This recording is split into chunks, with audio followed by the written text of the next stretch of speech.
quelqu'un d'autre? Est-ce que tu connais le Seigneur? Notre frère Michael a dit pas assez. Notre sœur Inès dit personne ne le connaît. Et pourtant, nous disons, si, moi je connais le Seigneur, je suis converti depuis 10 ans, depuis 30 ans, depuis 50 ans. Moi-même, je me posais cette question-là. Ah, tu te posais cette question. OK. Amen. Amen. Moi, dirais-je, on le découvre chaque jour. OK, on découvre chaque jour. OK. Ma sœur Florence, tu as dit? Je connais le Seigneur, mais je ne m'habitue pas à lui. On ne peut pas s'habituer. D'accord. OK. Donc, tu connais en partie alors, si on ne peut pas s'habituer. Je connais en partie le Seigneur parce que je sais qu'il est mon Père, mais je ne peux pas m'habituer à lui parce que je peux défendre ma cause. Parce que chaque fois que j'ai souvent, au départ, quand je voulais savoir comment une situation peut se déclencher ou bien être à ma faveur, je pensais continuer à le prendre dans ce sens-là. Après, il me montrait que non, il n'est plus là ou ce n'est plus comme ça qu'il va procéder. Et voilà, donc on ne peut pas s'habituer à... Dans la vie de chaque jour, on ne peut pas s'habituer comme ça à lui, mais je le connais en tant que mon Père. Amen. OK. Amen. Amen. Oui, notre sœur Christelle qui a levé la main. Oui. Bonjour. Oui. Je voulais dire, on le connaît en partie. Amen. On connaît une personne par rapport à ce qu'il aime ou ce qu'il n'aime pas. Amen. Mais pas totalement. OK. Notre sœur Inès a écrit, on le découvre tout le temps. Notre sœur Dominique a dit, nous apprenons chaque jour. Notre frère Joseph, on le découvre chaque jour. La sœur Dominique dit, nous apprenons chaque jour dans sa parole. OK. Et moi, j'avais... Oui, vas-y. C'est un mystère, le Seigneur, qui se révèle tous les jours. OK. Il a tellement plusieurs facettes qu'on ne le connaît pas. OK. Amen. Parfois, on pense aussi le connaître, mais après, on se rend compte qu'on est complètement à côté de la plaque. Amen. Notre sœur Manuel a dit ça. Amen. Oui, il est tout simplement, waouh, il est imprévisible. Il est infiniment insondable, dit la sœur Catherine. C'est ça, c'est un mystère. Amen. Eh bien, on va prendre Job. Voilà. Et voilà. Amen. Alors, voilà, c'est ça. Alors, Job 42. Alors, en fait, je vais vous partager un témoignage. Et je disais tout à l'heure à une sœur, tout à l'heure, je lui disais que j'ai ma nièce donc, qui est là. Et en fait, voilà, c'est particulier quand même avec mon frère, mon grand frère, et ma nièce qui est là. Parce que j'ai habité avec eux quand j'étais étudiant. Et il y a quelque chose qui a changé totalement. Il y a un événement qui est arrivé qui a totalement changé ma foi. Je connaissais le Seigneur. Dans notre langage de tous les jours, comme on dit, oui, je connais le Seigneur. En tout cas, j'ai accepté le Seigneur dans ma vie plusieurs années avant. Mais cet événement a totalement bouleversé ma foi. Et le Seigneur m'avait donné ce passage-là. Et quand j'ai revu ma nièce jeudi, donc qui est encore là avec nous, le Seigneur m'a rappelé cela hier très tôt dans la nuit, le matin, le Seigneur me rappelait cela. Alors Yov répondit à Yahweh et dit, donc vous connaissez tous l'histoire de Yov ou Job, une histoire terrible, pleine d'enseignements, qui a perdu ses enfants. Le même jour, il a tout perdu, tout le matériel, tout ce que le Seigneur lui avait donné. Il a tout perdu. Et il va dire au verset 1er et à la suite, chapitre 42, il va dire, je reconnais, je sais, voilà. Alors Job répondit à Yahweh et dit, je sais que tu peux tout et qu'aucun dessein n'est inaccessible pour toi. Et qui est celui qui, sans connaissance, dissimule le conseil? Et en fait, le Seigneur m'avait donné ce passage-là. Et je vais maintenant témoigner pour partager et pourquoi le Seigneur me donnait, je ne sais pas pourquoi, mais bref, il me donnait cette pensée, est-ce que vous nous connaissez vraiment? Connais-tu vraiment le Seigneur? Connaissons-nous vraiment le Seigneur? Et en fait, j'ai habité avec mon frère, il s'est marié avec une femme qui craignait le Seigneur, qui marchait avec le Seigneur. Et donc, il est arrivé qu'elle tombe malade. Il avait 36 ans, 37 ans. Elle avait 32 ans. Et à 32 ans, elle va découvrir qu'elle souffre d'un cancer.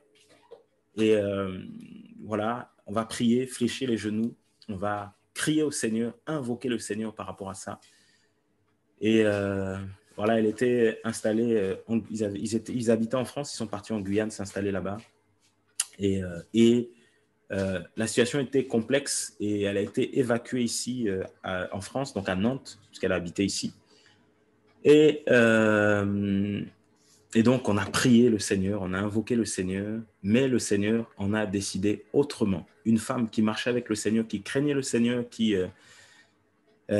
par qui le Seigneur travaillait puissamment dans la prière, voilà, dans l'amour agapé, dans la simplicité. Et une chose qui m'a beaucoup marqué, vraiment qui est un enseignement, et même si nous, personnellement, on a pu faire des erreurs dans notre couple, je n'ai jamais, mais jamais entendu mon frère et ma belle-sœur se disputer. Ça n'est jamais arrivé. Nous étions dans la même maison. Je ne les ai jamais entendus en tant que couple qui marchait avec le Seigneur se disputer. À aucun moment. Et je n'ai pas habité 1 an avec eux, plus de 2 ans, plus de 3 ans. À aucun moment c'est arrivé. Et donc, quelqu'un qui marchait dans la sainteté, qui craignait le Seigneur, qui va apprendre qu'elle est atteinte d'un cancer, 32 ans. Et on fléchit les genoux, on prie le Seigneur dispose autrement. Et donc, nous étions, donc elle était hospitalisée, elle était descendue à, je crois, 30 kilos pour une personne qui faisait au moins 60 kilos, voire 65, descendue à 32 kilos. Donc, vous voyez la chair sur les os. Elle n'arrivait plus à marcher, elle était en fauteuil roulant. Et le Seigneur a décidé d'enlever cette femme. Mon frère avait 37 ans, j'ai dit oui, 37 ans, donc un jeune homme. Et on était à la maison et on reçoit un coup de fil, elle est partie. Alors, vous imaginez dans le taxi, on appelle un taxi pour partir. Et ma nièce avait 7 ans, je crois, 7 ans. Et donc, on est dans le taxi, tout le monde, silence, comme les gens du monde disent, un silence de mort. Le taximan a dû comprendre qu'il y a quelque chose qui n'était pas bien, qui venait de se passer. Et nous avons prié à l'hôpital devant le corps. Les médecins avaient décidé, diagnostiqué la mort clinique. Et avec plusieurs frères sont venus dans cette salle à l'hôpital et plusieurs étaient là, devant les médecins qui nous prenaient pour des fous, les infirmières qui étaient là, qui nous prenaient pour des fous. On a commencé à prier, on a commencé à intercéder parce que nous disions, Seigneur, non, Seigneur, c'est pas possible. Seigneur, non, Seigneur, c'est pas possible. Et on a intercédé, on priait pour la résurrection. On se disait, non, Seigneur, la parole dit ça. On a proclamé la parole. D'habitude, voilà, quand il y a un corps comme ça, on n'ose pas le toucher. Hein, mais quand c'est voilà, votre famille, voilà, on a imposé les mains, on a crié, tout ça. Et voilà, pendant quelques heures, on a cherché la face du Seigneur. Seigneur, voilà, tu la ramènes, tout ça. Elle ne s'est jamais réveillée. Et puis, à un moment, il y a un frère qui a dit, ou une sœur qui dit, je connais un prophète, tout ça, appelons-le, prions avec lui au téléphone, tout ça. On était encore, malheureusement, voilà, on n'avait pas toute cette connaissance-là, donc on était encore derrière les hommes. On n'avait pas cette connaissance que nous-mêmes, le Seigneur il nous parlait, on le savait, mais on était encore voilà, attachés aux hommes. Et au final, elle ne s'est jamais réveillée. Et le Seigneur va me donner ce passage-là. Et je vous assure, on était choqués. Moi-même, j'étais choqué. Mon frère choqué aussi, voilà, parce que c'était sa propre femme. Mais dans tout ça, le jour où il y a cette dernière veillée, j'étais encore plus choqué parce que je voyais mon frère avec le sourire. Il venait juste de perdre sa femme, mais il avait le sourire, parce qu'on devait partir faire l'enterrement en Guyane. Je voyais mon frère avec le sourire, avec en train les gens pleuraient et lui, il encourageait les gens qui pleuraient pendant la veillée. Les amis, la famille, les gens étaient en train de pleurer, c'est lui qui les encourageait. Un frère a partagé la parole. Mais lui, il avait le sourire, il était en train d'encourager les gens. Mais ça, c'était la première étape. parce que c'était frais, le Seigneur lui avait donné la force, et après arrive le questionnement, comme c'est arrivé à Job. Quand l'événement arrive, c'est vrai que voilà, heureusement, le Seigneur est ce bouclier, il est cet amortisseur qui nous aide vraiment à comprendre les choses, à saisir les choses, et puis ensuite, les combats plus compliqués arrivent. Et le Seigneur m'a donné ce partage-là, m'a donné ce passage. Job avait compris une chose, le Seigneur est capable de tout. Le Seigneur, nous disons des fois que nous le connaissons, eh bien, je pense que beaucoup vivent des complications, des difficultés, des combats, des choses tellement incompréhensibles. Certains sont passés par des viols, voilà. Certaines femmes ont été violées, certains hommes ont été violentés, certaines femmes ont été battues également, voilà. Certains ont été abandonnés, certains de 7 ans, de 8 ans, même de 2 ans, n'ont pas connu leurs parents, que le Seigneur a enlevés comme ça, qui sont partis, sont morts, avant même qu'ils les connaissent. Et derrière, on va leur parler de l'amour du Seigneur. Et ça peut être très compliqué. Ça peut être très compliqué à accepter. Les combats que tu vis, tu peux te poser plein de questions. Et dans l'histoire de Job, ses amis sont venus le voir en lui faisant comprendre qu'il avait peut-être péché quelque part. Et dans ces moments-là, les gens viennent te voir pour te dire, mais peut-être que ce qui t'arrive, c'est à cause du péché, c'est peut-être que tu as ouvert une porte. Mais Job n'avait ouvert aucune porte. Sa femme va lui dire, maudis-le, bénis le Seigneur et meurt, parce qu'elle voulait, sa femme n'avait pas la même relation que Job avait avec le Seigneur. Et quand vous lisez le verset, le chapitre 1er, on nous dit que au chapitre 1er, le Seigneur va dire à Satan, il va lui dire, as-tu fixé, verset 8, ton cœur sur mon serviteur Job? Il n'y a personne comme lui sur la terre. C'est un homme parfait et droit, craignant Elohim et se détournant du mal. Donc le Seigneur va confirmer que sur la terre, frères et sœurs, il n'y avait pas d'homme comme ce monsieur-là. Mais le Seigneur va quand même permettre qu'on lui enlève tout. Tout, on lui a tout enlevé. Et même son corps a été meurtri parce qu'il a eu cet ulcère. Tout lui a été enlevé, sauf la vie, sauf son âme, lui a été préservée. Et donc, quand le Job va dire ça, en fait, le Seigneur va enseigner quelque chose. Quand ma foi a été bousculée cette année-là, ce jour-là, le Seigneur va me dire, je peux tout faire. Et je comprenais une chose. En fait, la parole est vraie.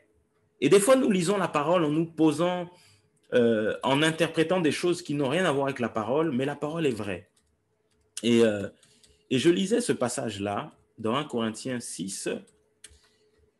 Et 1 Corinthiens 6 va nous dire quelque chose. 1 Corinthiens 6, à partir, je crois, du verset 20, voilà, à 19. Ne savez-vous pas que votre corps est le temple du Saint-Esprit qui est en vous et que vous avez reçu d'Élohim et que vous ne vous appartenez pas à vous-même? Vous savez, on va beaucoup parler de ce passage-là en disant, parce qu'on parle de la sanctification, la mise à part. Mais nous oublions que la mise à part, c'est aussi le fait que, en fait, oui, tu ne t'appartiens pas. C'est-à-dire que ton corps ne t'appartient pas. Tu ne décideras pas de quand sera la fin de ta vie, quand sera la fin de tes enfants, la fin de ta femme, la fin de ton mari. Tu ne pourras rien décider parce qu'en fait, même si tu t'es marié, même si effectivement vous dites que vous faites un, même si je dis que nous faisons un, même si le Seigneur t'a donné des enfants. Et d'ailleurs, je lisais la signification de donner en hébreu lorsque le Seigneur va dire à Abraham et à Sarah, je vous donnerai un fils. Le mot donner en hébreu veut dire prêter aussi. Et en fait, ici, le Seigneur va dire dans 1 Corinthiens 6, 19 que nous ne nous appartenons pas. Et en fait, ce qui est important de savoir, frères et sœurs, c'est que le Seigneur t'a prêté la femme qu'il t'a donnée. Il t'a prêté le mari qu'il t'a donné. Il t'a prêté les enfants qu'il t'a donnés. Et c'est pour ça qu'il te demandera des comptes, qu'il me demandera des comptes. Et c'est pour ça que nous sommes choqués, nous sommes surpris des fois des choses qui arrivent dans nos vies Parce qu'en fait, nous ne nous appartenons pas. Tu ne peux pas décider de toi-même si un seul de tes cheveux deviendra blanc ou noir. Tu ne peux rien décider. Tu n'es, je ne suis qu'un instrument. Je ne suis qu'un vase. Je ne suis que de l'argile entre les mains du potier, qui est Yehoshua Hamashiach, Jésus-Christ, Yahweh, l'Éternel, le Tout-Puissant, le Seigneur du ciel et de la terre, le Roi des rois, le Seigneur des seigneurs. En fait, je ne suis qu'un instrument dans sa main, de l'argile dans sa main, quand il va parler, il va dire à Irmée, à Jérémie d'aller dans la maison du potier, eh bien, il va lui expliquer que nous sommes comme de l'argile. Et je suis comme de l'argile. En fait, je ne m'appartiens pas. Tu ne t'appartiens pas. Tu ne peux pas décider du lendemain, de ce qui va t'arriver, même de ce qui va arriver là, à 14 heures aujourd'hui. Tu ne peux rien décider. Et c'est pour ça les Écritures vont dire que quand nous faisons quelque chose, voilà, nous décidons de faire des plans, qu'on rajoute, qu'on n'oublie pas, que tout se fasse selon la volonté d'Élohim. Et comme les gens disent couramment, si Dieu le veut, voilà comment les gens disent couramment, voilà comment, si Yahweh le veut, si Elohim le veut. Et en fait, Job va dire quelque chose de terrible. Je sais à partir d'aujourd'hui, avec ce que j'ai vécu, c'est que tu peux tout m'enlever. Tu es capable de tout. Et Job va dire, il va comprendre cela ici, parce qu'il va dire, je suis venu nu sur la terre, je repartirai nu. Donc je suis venu nu, sans vêtements. Je suis venu nu tout seul. Je suis venu nu sans rien. Je n'avais rien. Eh bien, je repartirai de la même chose. Et c'est vrai. Quand un homme et une femme sont mariés, lorsque le mari part ou la femme part, qui va accepter de rentrer dans le cercueil, d'être enterré en même temps? Une femme pleurait lorsque son mari partait. Les gens lui disaient, voilà, on va l'enterrer, tout ça. Elle disait, non, je veux partir avec lui. Et quand les gens lui ont seulement dit, écoute, tu veux partir avec nous, on va t'enterrer avec lui, la dame, non, elle a commencé à fuir. Pendant les événements qui sont passés au Congo-Brazzaville, la guerre de 97, je crois que c'est 97, je crois, bref, dans les années 90 ou 95, je ne sais pas, je me souviens plus. 98. Ok. Il y a eu un événement, nous étions en train d'observer un cortège funèbre où, malheureusement, avec tous les événements, il y avait une famille qui était en train de transporter un corps dans une brouette pour aller l'enterrer. Et au même moment où il partait en pleurant, il y a un obus qui est arrivé, une roquette ou un obus qui a éclaté. Le bruit était tellement assourdissant. Et on les a observés avec mes frères. Ils ont laissé le corps dans la brouette, ils ont tous fui.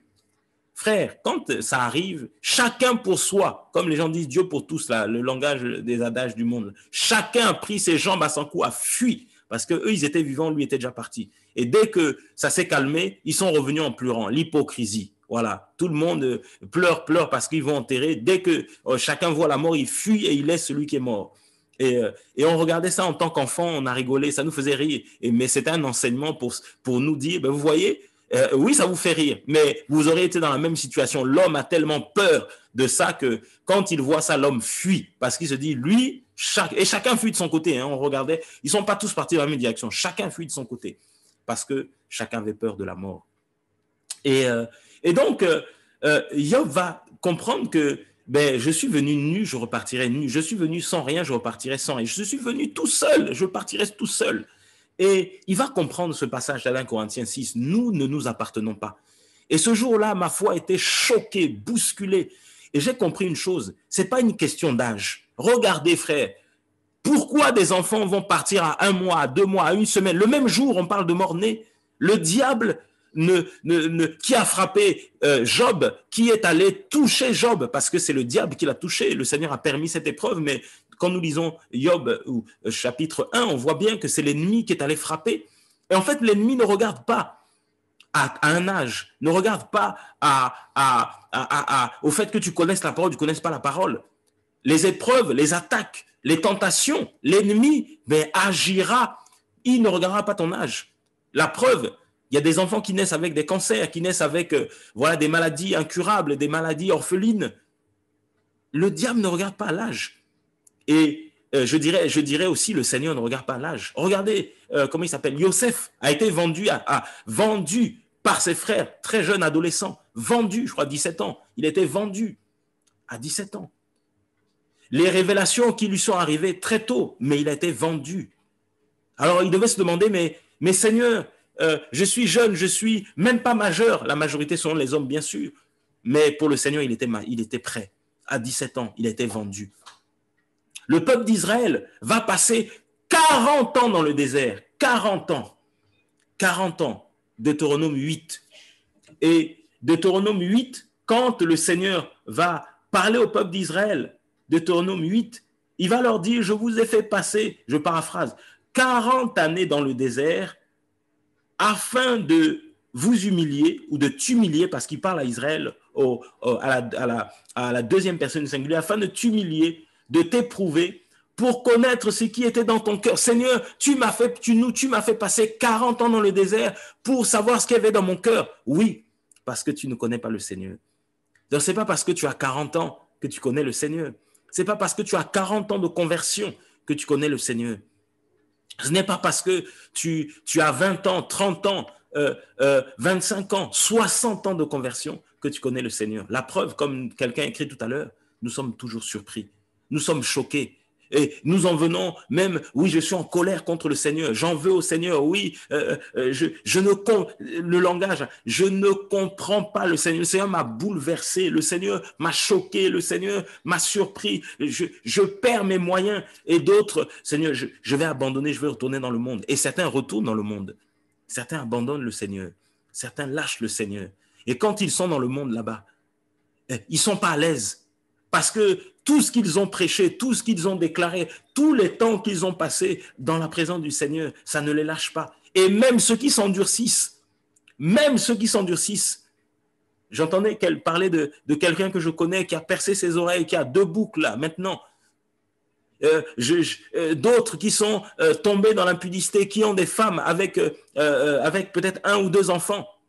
Ils sont tombés, des prophètes que le Seigneur avait appelés, des apôtres que le Seigneur avait appelés.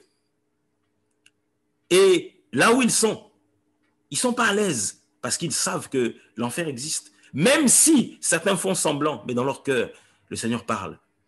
Le Seigneur parle. Et nous pensons que nous le connaissons. Mais frères et sœurs, Job a dit, je sais que tu peux tout. Et vraiment, nous savons qu'il peut tout. Il est capable de faire des choses que ton œil n'a même pas vu, que ton oreille n'a jamais entendu, des choses qui ne sont même pas montées à ton cœur, comme disent les Écritures. Il ouvre des portes extraordinaires, mais il est aussi capable de fermer des portes extraordinaires, de façon... l'impression, que nous avons, nous, êtres humains, c'est qu'il a fermé des portes, mais il n'a pas fermé, il est en train de t'enseigner, il est en train de m'enseigner. Et là, il va faire comprendre que, en fait, je ne lui appartiens pas, je ne m'appartiens pas, je lui appartiens. Et c'est pour ça, tu es un gestionnaire de la femme que le Seigneur t'a donnée, de la femme que le Seigneur va te donner. Tu es un gestionnaire des enfants que le Seigneur t'a donnés ou va te donner. Et c'est pour cela qu'il te demandera des comptes. C'est pour cela que toi qui veux contrôler tes enfants, contrôler ta femme, contrôler les frères et sœurs ne t'appartiennent pas. Ta femme ne t'appartient pas. Ton mari ne t'appartient pas. Tes enfants ne t'appartiennent pas. Il te les a prêtés. Le Seigneur te les a prêtés. Je vais lire ça, hein, vraiment. Je vais lire ce passage-là.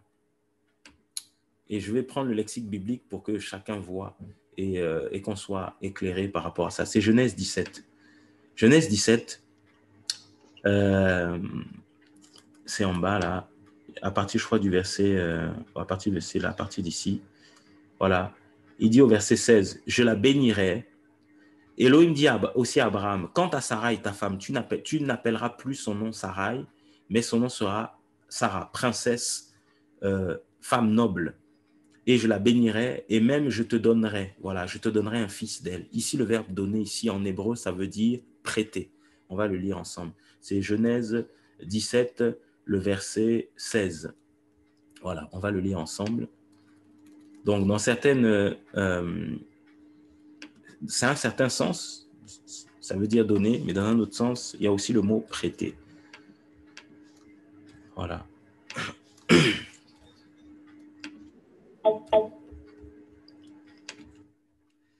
Voilà, alors on va lire. au verset, voilà, je la bénirai et je te donnerai d'elle un fils. Donc, on va le lire ici, là, voilà. En hébreu, voilà, c'est le mot Nathan. Donc, si ton fils s'appelle Nathan, sache que Nathan, ça veut dire donner, mettre, poser. Et on voit ici, donc, donner, accorder, permettre, attribuer, employer, consacrer, waouh, dévouer, dédier, payer des gages, vendre, échanger, prêter, voilà. Donc, ça veut dire aussi prêter. Donc, le Seigneur t'a prêté. Donc, c'est vrai que c'est chaud, hein, mais nous saisissons que le Seigneur, il nous a prêté. C'est pour ça que, quand vous lisez la parabole des talents, les talents que le Seigneur va donner à la parabole des talents, pourquoi le Seigneur vient demander des comptes? Parce que le Seigneur les avait prêtés. Et c'est pour ça, frères et sœurs, que enseigne tes enfants selon la parole, parce que tu auras des comptes à rendre au Seigneur. Prends du temps avec ta femme, avec ton mari, parle-lui du Seigneur, même s'il te dit qu'il n'accepte pas, prie pour lui, parle-lui du Seigneur, parce que tu auras des comptes à rendre au Seigneur, parce qu'il t'a prêté. D'ailleurs, regarde comment tu as fait pour avoir ces enfants, tu as fait pour avoir ce mari. Ça ne vient pas de toi, ça vient du Seigneur. C'est lui qui donne, mais il te les a prêtés. Et quand tu saisis cela, c'est ce que Job avait saisi. Et c'est pour ça qu'il a eu ce discours en disant « Je suis venu nu sur terre, je repartirai nu », parce qu'il avait saisi que le Seigneur lui avait prêté. Et c'est pour ça que, frères et sœurs, quand vous voyez des hommes et des femmes perdre un conjoint, perdre des enfants, perdre, perdre, mais ils saisissent que le Seigneur leur a prêté. C'est pour ça que le Seigneur leur donne cette joie, leur donne cette paix. Vous les voyez malgré tout ce qu'ils ont vécu, le Seigneur leur a prêté. C'est pour ça que malgré tous les combats que tu es en train de vivre, tu gardes la foi. Les gens te disent, mais tu es fou, mais comment tu arrives? Regarde, tu n'as pas de papier, tu n'as pas de carte de séjour, tu n'as pas de pièce d'identité, tu vis dans un pays étranger, tu n'as rien financièrement, tu ne travailles pas, tu cherches mais tu ne travailles pas, tu n'es pas marié à ton âge, ta famille te critique, mais malgré cela tu t'accroches. C'est parce que tu as réalisé, ou parce que tu vis en sachant que tu ne t'appartiens pas. Tu appartiens au Seigneur. Et c'est ce qui a permis que Job puisse tenir. Il avait compris qu'il ne lui appartient pas. Il avait compris que sa bouche n'appartient pas au Seigneur. C'est pour ça quand Pénina était en train de la mortifier, de l'insulter, de se moquer d'elle, elle ne répondait pas. Les Écritures, en tout cas, nous disent que dans 1 Samuel chapitre 1, elle ne répondait pas. Sa rivale la mortifiait, l'insultait, se moquait d'elle parce qu'elle était stérile. Elle ne parlait pas. Sa bouche appartenait au Seigneur. Et comme sa bouche appartenait au Seigneur, donc elle ouvrait sa bouche devant qui? Devant le Seigneur. C'est devant lui qu'elle allait prier. Elle allait chercher la face du Seigneur. C'est pour ça que Job savait que le travail de ses mains appartenaient au Seigneur. Et c'est le Seigneur qui lui avait donné tout ce matériel. Et c'est pour ça que nous savons aussi que lorsqu'il y a une œuvre, quand tu arrives à contribuer matériellement, financièrement, c'est parce que tu sais que le salaire que tu gagnes, tu le gagnes parce que c'est le Seigneur qui te donne la santé. C'est lui qui te donne cette santé, c'est lui qui te donne ces mains-là. Comme il a dit dans Genèse 3, c'est pas, tu vas travailler à la sueur de ton front, mais nous travaillons avec les mains, avec les pieds, ton corps, la santé que tu as. C'est parce que le Seigneur te donne cette santé. Même si, tu as tu dis aujourd'hui, oui, je suis malade, j'ai encore ceci, cela. Oui, c'est vrai, mais tu es encore debout, tu respires encore, tu vois encore. Et même si tu ne vois pas, peut-être que le Seigneur permet que tu ne vois pas, mais tu entends. Et même si tu n'entends pas, le Seigneur développe d'autres sens parce que tu sens des choses, tu vois des choses, tu vis des choses. Ça, c'est le Seigneur. Tout ça vient de Yahushua, de Yahweh. Tout ça vient de lui. Et quand le Seigneur permet un état de maladie, tu réalises que quand tu es en bonne santé, c'est une grâce. Et tout ça vient de lui. Tu ne t'appartiens pas. Et le Seigneur t'a prêté la vie. Il t'a donné la vie, il te l'a prêté. C'est pour ça que le suicide est un péché.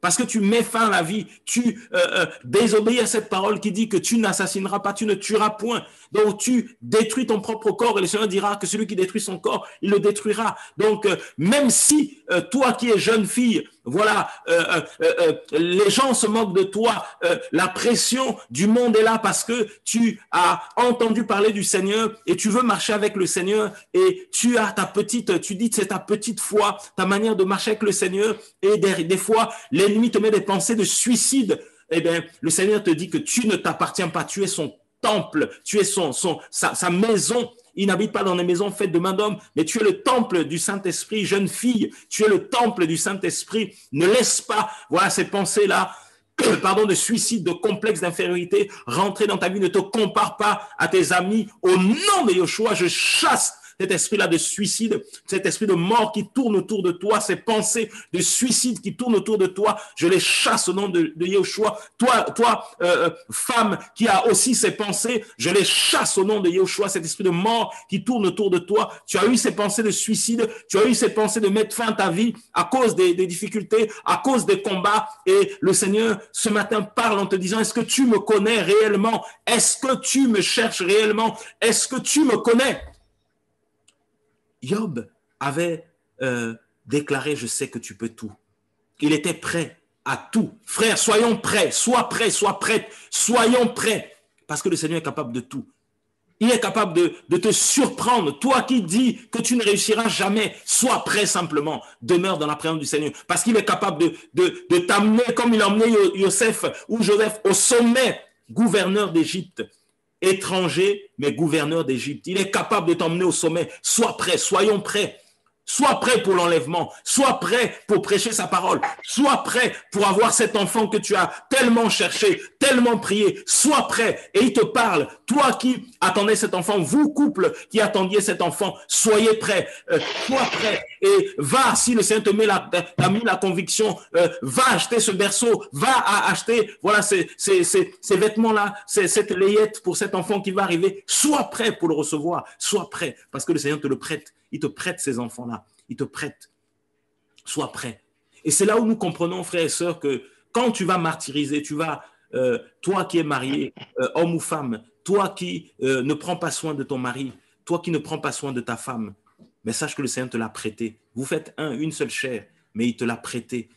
Et c'est pour cela que le Seigneur attire ton attention, parce qu'il t'a prêté cette femme, il t'a prêté ce mari, il t'a prêté ses enfants. Donc prends-en soin, enseigne-leur la parole, prends soin d'eux, occupe-toi d'eux, matériellement, financièrement, occupe-toi, voilà, de les coiffer, de les habiller, de les nourrir, de les vêtir, occupe-toi d'eux, ne les néglige pas, ne les néglige pas. Vous savez, j'ouvre une parenthèse, des fois, nous voyons quand on se réunissait là régulièrement, ou des fois quand on se réunit, on voit des parents qui prennent soin d'eux, mais qui ne prennent pas soin de leurs enfants. On voit les enfants, ils ne sont pas coiffés, ils sont mal habillés. Quand je dis mal habillés, ce n'est pas avoir des habits de marque, ce n'est pas ce que je dis. Je dis qu'on ne prend pas soin d'eux. Voilà. On voit que les vêtements ne sont pas repassés, on voit que les enfants ne sont pas coiffés, voilà, on ne prend pas soin de la négligence. Le Seigneur te demandera des comptes pour ça. Et les gens murmurent à cause de toi parce que tu ne prends pas soin d'eux, tu ne prends pas soin du mari que le Seigneur t'a donné, tu ne prends pas soin de la femme que le Seigneur t'a donnée.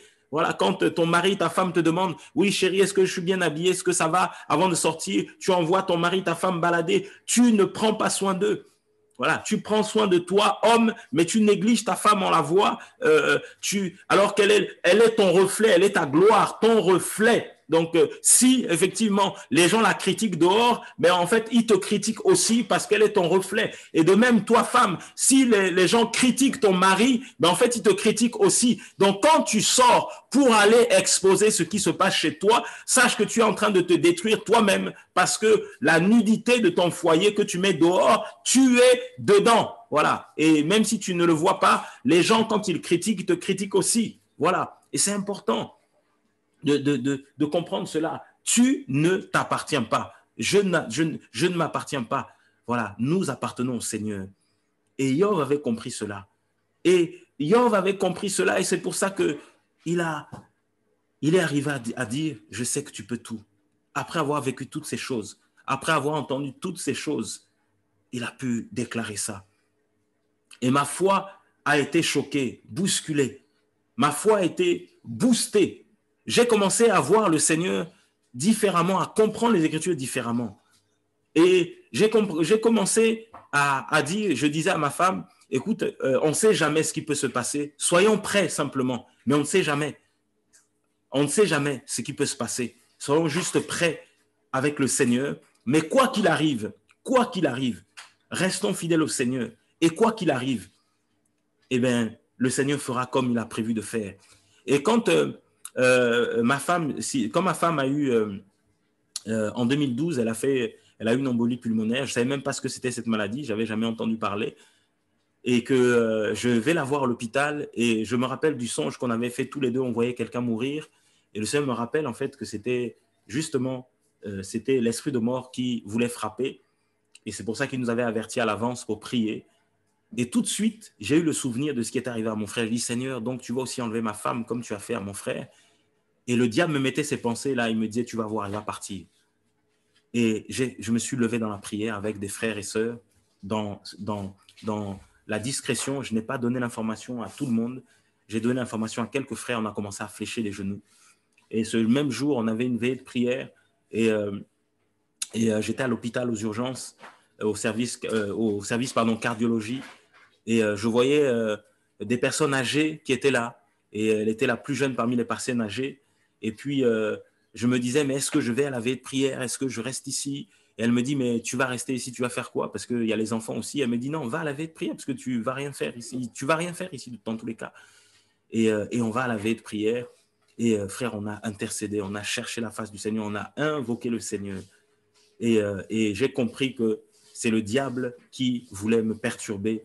Et le Seigneur me mettait la conviction qu'elle ne partirait pas.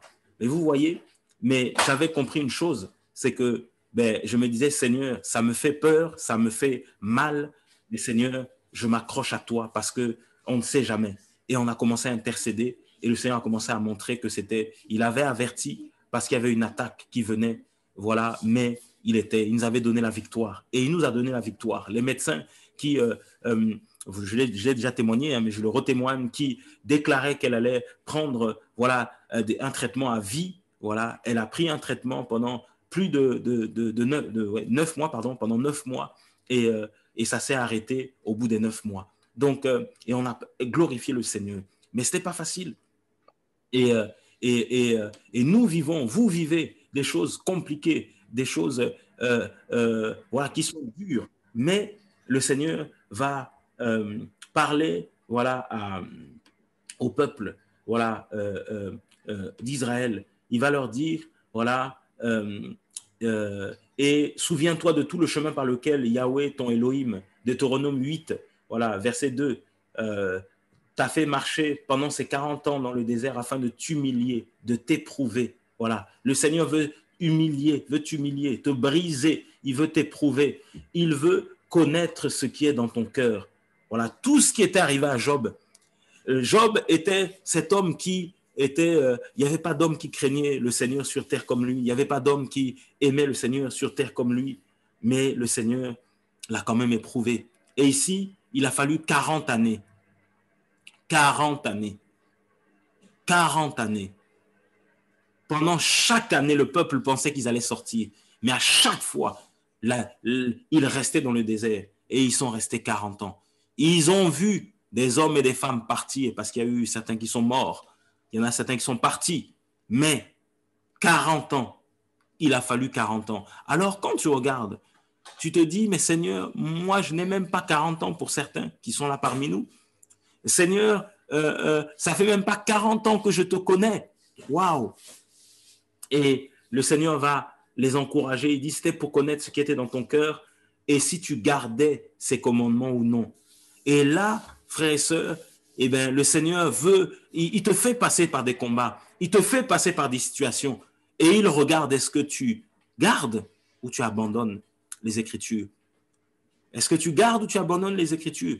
Est-ce que tu es là pour toi-même Tu oublies que tu appartiens au Seigneur et le fait de refuser d'appartenir au Seigneur, c'est le fait de refuser de se soumettre au Seigneur. Quand tu es dans l'orgueil, quand tu marches avec orgueil, quand tu marches voilà, en servant les hommes, en voulant te faire voir, quand tu marches voilà, en faisant les choses par toi-même, le Seigneur ne t'a pas envoyé à faire quelque chose, mais tu fais les choses, voilà, que ce soit le service, que ce soit les dons, oui, tout ce que tu fais, voilà, tu dis que c'est pour le Seigneur, mais en fait, le Seigneur t'a jamais envoyé. Quand tu marches comme ça, en fait, eh ben, c'est que tu réalises que tu t'appartiens à toi-même et tu fais comme tu veux. Tu marches selon ta volonté, selon ton cœur, selon les désirs de ton cœur. C'est qu'en fait, tu n'appartiens pas au Seigneur. Et c'est pour ça qu'il dira qu'il résiste aux orgueils. Il leur résiste, mais il fait grâce aux humbles. Voilà, aux personnes qui sont humbles. Et il dira, il t'a humilié, il t'a laissé avoir faim, mais il t'a nourri de la manne que tu ne connaissais pas et que tes pères n'avaient pas connue, afin de te faire connaître que l'être humain ne vivra pas de pain seulement, mais que l'être humain vivra de tout ce qui sort de la bouche de Yahweh.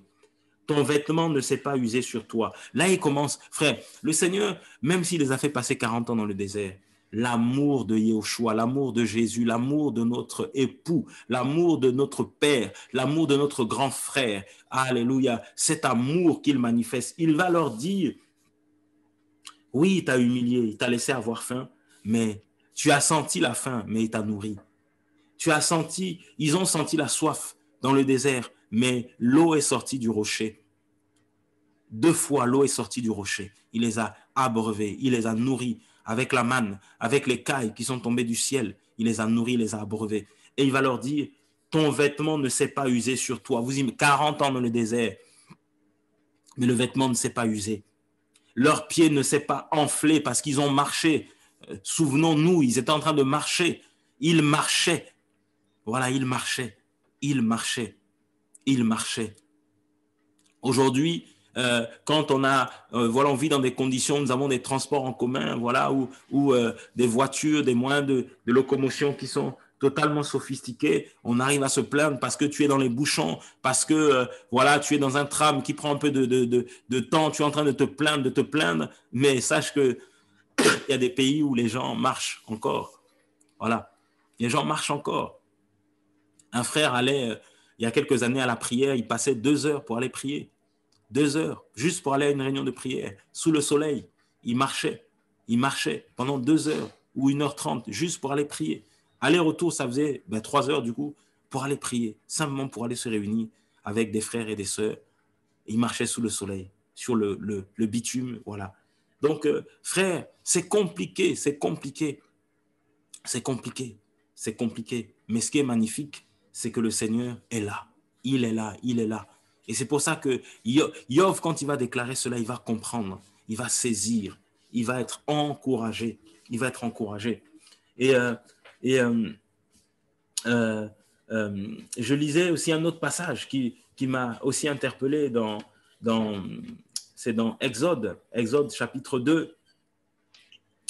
Voilà, il est écrit qu'un homme de Lévi, de la maison de Lévi, s'en alla et prit une fille de Lévi. Cette femme devint enceinte et enfanta un fils. Voyant qu'il était beau, elle le cacha pendant 3 mois, mais ne pouvant le cacher, je vais remonter un petit peu. C'est la naissance de Moshe, juste au-dessus. Et on nous dit, voilà, regardez ce peuple qui est le peuple élu. Et le Seigneur avait déjà parlé à Abraham. Quand vous allez dans Genèse 12 jusqu'à 17, vous lisez, le Seigneur lui avait dit que tu vas avoir une descendance qui va être en esclavage pendant 400 ans. Je reconnais que tu peux tout. Oui, le Seigneur est capable de laisser des gens 40 ans dans le désert pour voir ce qu'il y avait dans leur cœur, mais il est aussi capable de laisser son peuple qu'il s'est choisi, la descendance d'Abraham. Il va la laisser 400 ans, 4 siècles dans un pays étranger. 400 ans. Ils établirent il se leva sur l'Égypte, verset 8, un nouveau roi qui n'avait pas connu Joseph. Il dit à son peuple, voici le peuple des filles d'Israël est plus grand et plus puissant que nous. Donc ils ont commencé à avoir peur parce qu'ils voyaient que le peuple d'Israël était nombreux, était plus puissant. Voilà. Et quand vous lisez les Écritures, vous allez voir que dans beaucoup de passages des Écritures, on va par exemple dire que Yov avait des milliers de brebis, des milliers de troupeaux. Pareil, comme vous avez dans la Genèse, que Abraham avait tant de brebis, Isaac, Jacob, Ésaü, voilà, ils avaient tant. En fait, par le nombre, ça marquait la puissance de la personne. Et ici, on nous dit qu'ils étaient puissants en nombre. Et donc, ils étaient plus nombreux que les Égyptiens et ils étaient en Égypte. Donc, le roi d'Égypte a commencé à avoir peur et il va communiquer cette vision-là au peuple égyptien. Et ils vont commencer à les martyriser. Voilà. Ils établirent sur le peuple des chefs de travaux forcés. Ils les ont conduits à faire des travaux forcés afin de l'affliger par des travaux forcés. Voilà. Et ils ont commencé à bâtir des villes, les villes de Python, de Ramsès, voilà, pour servir de magasin à Pharaon. Mais plus ils affligeaient le peuple, plus ils se multipliaient et croissaient en abondance. C'est pourquoi les Égyptiens avaient une aversion, ils détestaient le peuple d'Israël. Et le roi va demander à des sages-femmes, verset 15, que lorsqu'il y avait un jeune homme, un homme, voilà, qui arrivait, parce que ceux qui allaient au combat, c'était des hommes, donc il avait peur des hommes hébreux. Voilà, il fallait que ces femmes, voilà, puissent les mettre à mort. Mais ces femmes ont refusé. Et ensuite, il va donner l'ordre à tout le peuple égyptien, disait, lorsque c'est une femme accouchée, que ce sont des garçons, il faut les jeter dans le fleuve tous les fils qui naîtront. Voyez. Et on peut se dire, mais Seigneur, tu es où? Tu es où, Seigneur? Job dira, je sais que tu peux tout. Mais en fait, le Seigneur avait quelque chose, il avait un projet, il avait un plan. Et Moshe va naître. Quand Moshe va naître, Moïse va naître, ce qui est magnifique, c'est qu'on nous dit que cet homme-là de la maison de Lévi, il a pris une fille de Lévi et elle devint enceinte et enfanta un fils. Voyant qu'il était beau, en fait, elle a caché son fils pendant 3 mois. Et l'enfant étant sevré, voilà, parce que le Seigneur nous aime aussi, 3 mois, le temps de sevrage, voyant qu'elle ne pouvait pas le cacher, elle a pris l'enfant, elle a pris une arche en papyrus qu'elle a enduit de bitume et de pois, et elle a mis l'enfant et le déposa parmi les roseaux sur le bord du fleuve. Je relisais cela et je réalisais l'amour du Seigneur. Quand vous faites un peu des recherches, vous allez voir que le papyrus, c'est une matière qui permet l'étanchéité, c'est-à-dire qu'elle permet déjà elle est légère, donc ça veut dire qu'elle peut tenir sur l'eau et elle est étanche, elle ne permet pas le passage de l'eau. Donc elle est étanche, cette matière-là, le papyrus. Et deuxième chose, c'est que le Seigneur va donner la sagesse à ses parents qui vont enduire ce panier-là ou cette arche-là de bitume et de pois. Le bitume et le pois, c'est 2 matières naturelles qui permettent l'imperméabilité. C'est-à-dire que non seulement elles empêchent le passage de l'eau, ces 2 matières, mais elles gardent également la matière intacte. Donc, et ça, c'est également un adhésif, c'est une colle. Le bitume et la poix, pardon, c'est pas le pois, mais la poix, c'est une colle. Donc, c'est un adhésif.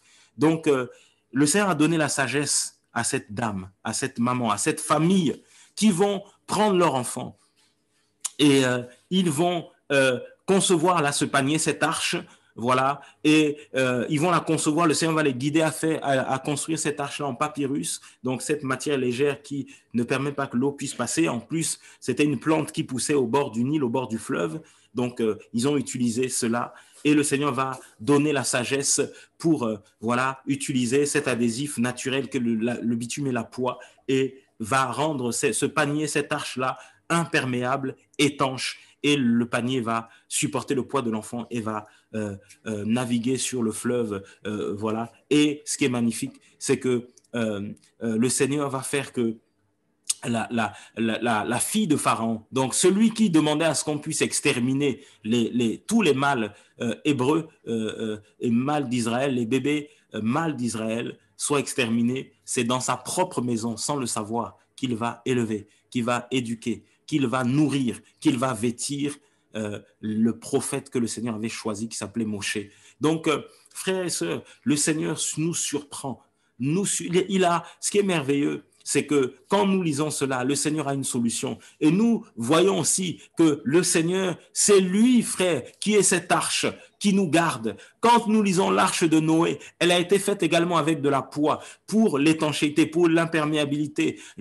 L'arche de Noé, il a enduit l'arche avec la même matière. Et nous savons, frères, que nous avons Yahushua, qui est le symbole de cette arche. Oui, la mort, les sorciers, les occultistes, les gens du monde déclarent des choses sur ta vie pour te détruire, pour dire que c'est fini. Oui, on va te jeter, on va te mettre à la porte.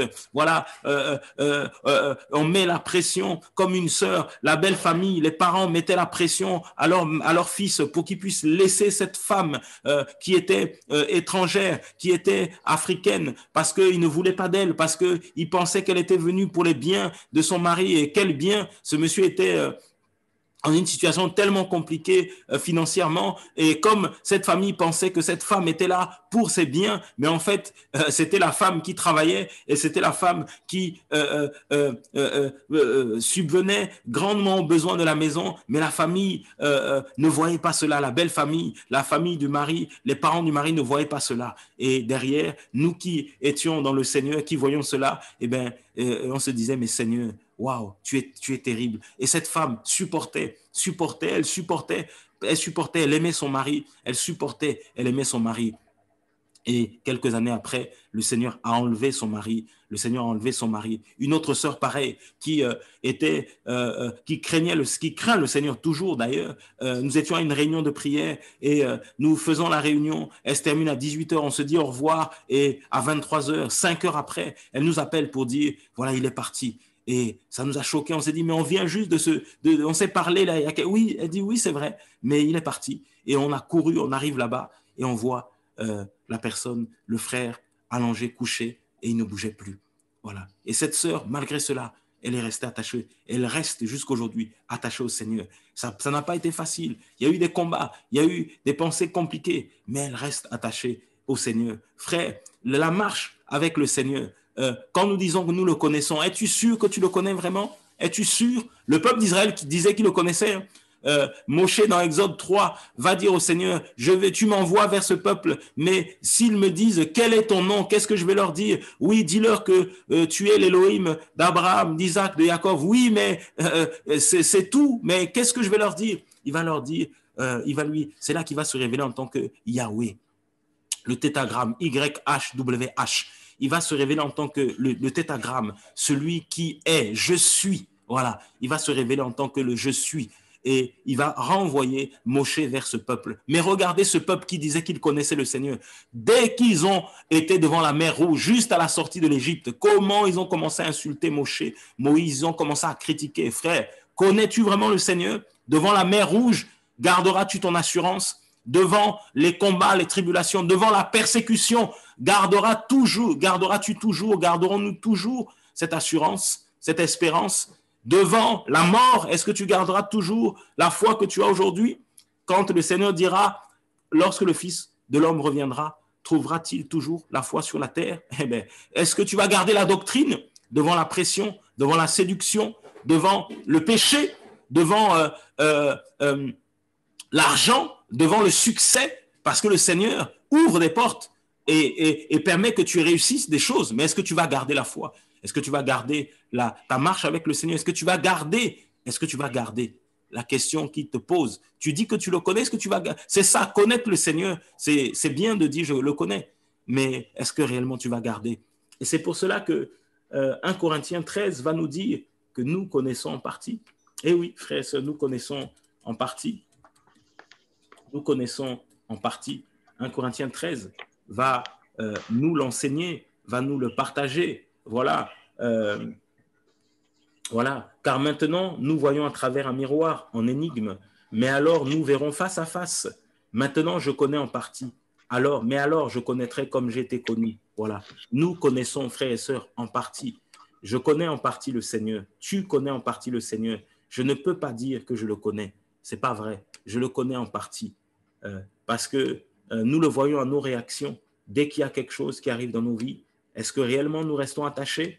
Est-ce que réellement nous le bénissons? Les Écritures nous enseignent. Voilà, bénis le Seigneur en toutes choses, rendons-lui grâce en toutes choses. Est-ce que tu lui rends grâce en toutes choses? Est-ce que ta bouche ne fourche pas quand il y a des situations, des événements? Est-ce que tu lui restes fidèle? Est-ce que tu continues à l'adorer, à le louer, à le prier? Est-ce que tu continues? Une jeune sœur avait perdu, avait son fils, son premier enfant qu'elle portait à quelques semaines ou jours de l'accouchement. Elle fait une visite normale et les médecins lui disent l'enfant ne bouge plus. Elle dit mais attendez, c'est pas possible, l'enfant bougeait. Et c'est pas possible. Et ils font tous les examens et ils décèlent que l'enfant est parti. À l'intérieur, elle vivait avec un mort-né, un enfant mort au sein d'elle. Mais ça a été un choc, frère. Ça a été un choc. Ça a été un choc. Et elle s'en est remise, mais après des années, parce que c'était compliqué. C'était très, très compliqué. Et c'est une grâce. C'est une grâce de marcher avec le Seigneur. Parce que le Seigneur nous ramasse, même à la petite cuillère, il nous ramasse. Il nous ramasse. Quand nous sommes à terre, quand nous sommes totalement terrassés, totalement abattus, totalement écrasés, totalement pressés, il vient nous ramasser. Il vient nous ramasser. Il vient nous ramasser.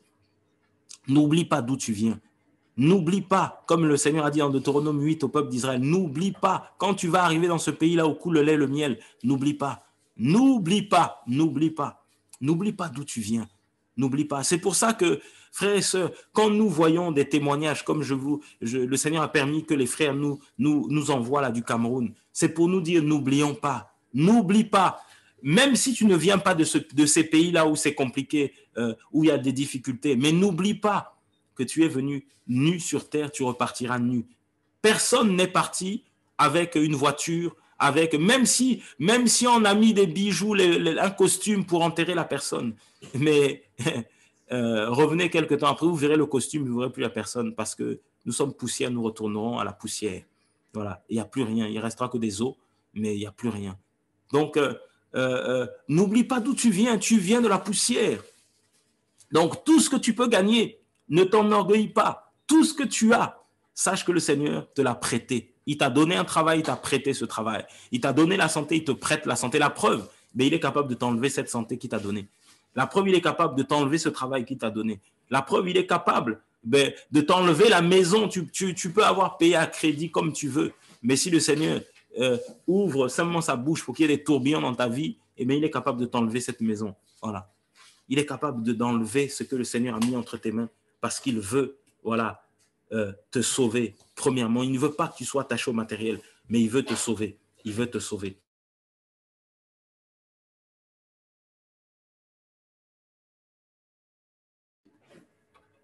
Et vraiment, frères et sœurs, le Seigneur est puissant. Et vraiment, il nous enseigne que nous connaissons en partie.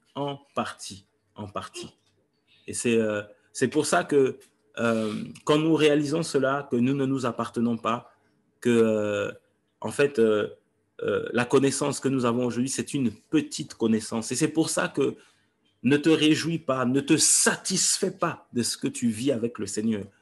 Ce n'est qu'une partie. Il y a encore de grandes choses que le Seigneur a mises devant nous, de grandes choses qui nous attendent, des choses magnifiques, des choses que tu ne peux même pas penser, que tu ne peux même pas imaginer. Il y a encore plein de choses qui sont devant. Et tu seras surpris, agréablement surpris.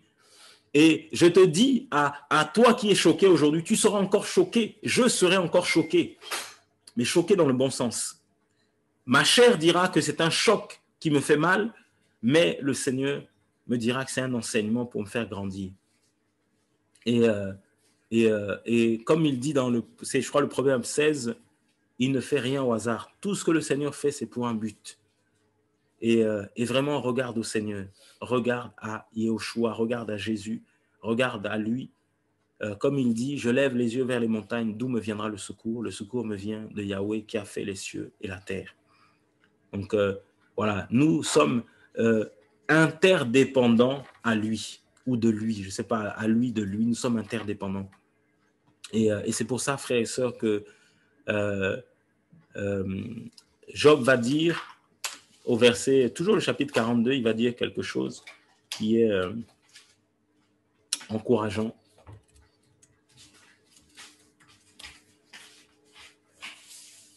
il va dire non,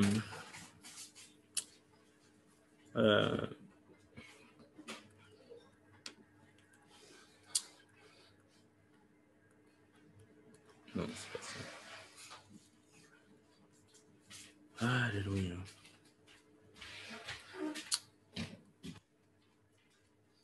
J'avais de mes oreilles entendu parler de toi, mais maintenant mon œil t'a vu. Voilà. Après avoir vécu tout ça, il va avoir cette conclusion. J'avais entendu de mes oreilles parler de toi, mais maintenant mon œil t'a vu.